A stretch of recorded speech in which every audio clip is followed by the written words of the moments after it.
CSIR institute of genomics and integrative biology के director अनुराग अग्रवाल ने कहा, कोरोना का नया वेरिएंट ओमिक्रॉन देश में तीसरी लहर ला सकता है। इसकी वजह इसका ज्यादा संक्रामक और ताकतवर होना। ओमिक्रॉन में वे सभी एलिमेंट्स हैं जिनकी वजह से आ सकती है तीसरी लहर। कंगना रनौत की कार को शुक्रवार को पंजाब में नाराज भीड़ ने घेरा।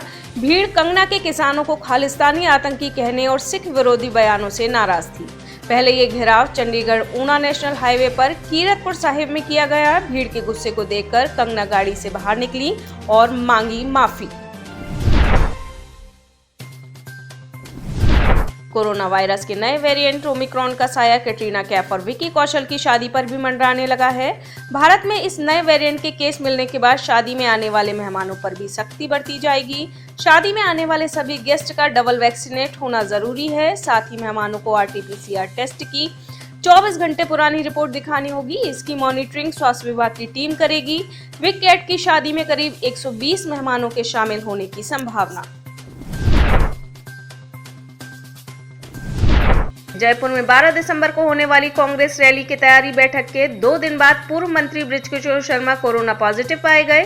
30 नवंबर को कांग्रेस मुख्यालय में हुई बैठक में शर्मा भी शामिल हुए थे। उन्होंने मास्क ठीक तरह से नहीं लगाया था। मास्क नाक से नीचे था। उनके साथ शामिल लोगों पर अब संक्रमण का खतरा मंडराने लगा है। उनके आसपास तो कई मंत्री और विधायक थे।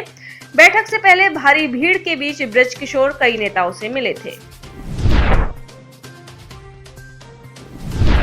हरियाणा के मुख्यमंत्री मनोहर लाल और किसान नेताओं के बीच शुक्रवार शाम हुई 2.25 घंटे की मीटिंग बेनतीजा रही। शाम 5:30 बजे शुरू हुई है मीटिंग, रात 8:15 बजे तक चली। इस मीटिंग में दोनों पक्षों के बीच आंदोलन के दौरान किसानों पर दर्ज केस वापस लेने समेत अन्य मुद्दों पर चर्चा हुई। मीटिंग के बाद BKU प्रदेशाध्यक्ष गुरनाम सिंह चड़ूरी ने कहा कि सरकार से उनकी मांगों पर कोई संतोषजनक जवाब नहीं मिला।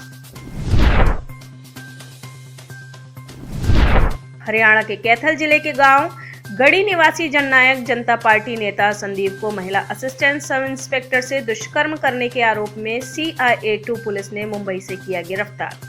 इसके साथ संदीप को भागने में मदद करने वाले एक अन्य आरोपी सुरेंद्र उर्फ काला निवासी खुराना को भी पुलिस ने पकड़ा। उसे शनिवार को अदालत में पेश किया जाएगा। बिहार विधानमंडल के शीतकालीन सत्र के अंतिम दिन वंदे मातरम पर हुआ विवाद। शीतकालीन सत्र की शुरुआत होने पर विधानसभा में वंदे मातरम गाया गया था। सत्र खत्म होने के बाद बाहर निकले AIMIM विधायक अख्तरुल इमान ने इसका विरोध किया। उन्होंने कहा कि यह जबरन थोपी गई व्यवस्था है जो गलत है।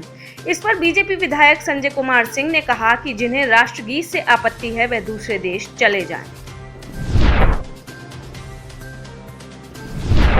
महाराष्ट्र के कई शहरों में पिछले 2 दिनों से जारी बारिश ने मौसम के मिजाज को बदल दिया। राज्य की सांस्कृतिक राजधानी पुणे में सुबह से ही कोहरे का घना साया देखने को मिल रहा है। भारी कोहरे के चलते पुणे एयरपोर्ट पर उतरने वाली 4 फ्लाइट्स को मुंबई हैदराबाद की ओर डाइवर्ट किया गया।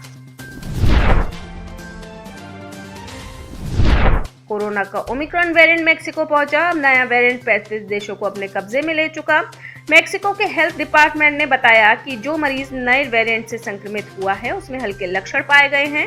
इसके साथ ही कनाडा में भी नए वेरिएंट के मामलों की संख्या बढ़कर 11 पर पहुंच गई। पाकिस्तान के सियालकोट में शुक्रवार को एक फैक्ट्री के मजदूरों ने अपने ही मैनेजर को बीच सड़क पर जिंदा जलाया। मैनेजर श्रीलंकाई नागरिक था। उसका नाम प्रियांथा कुमार बताया गया। बाल्टिस्तान टाइम्स के मुताबिक प्रियांथा पर पैगंबर मोहम्मद की निंदा करने का आरोप था। घटना के बाद पूरे इलाके को सील कर दिया गया।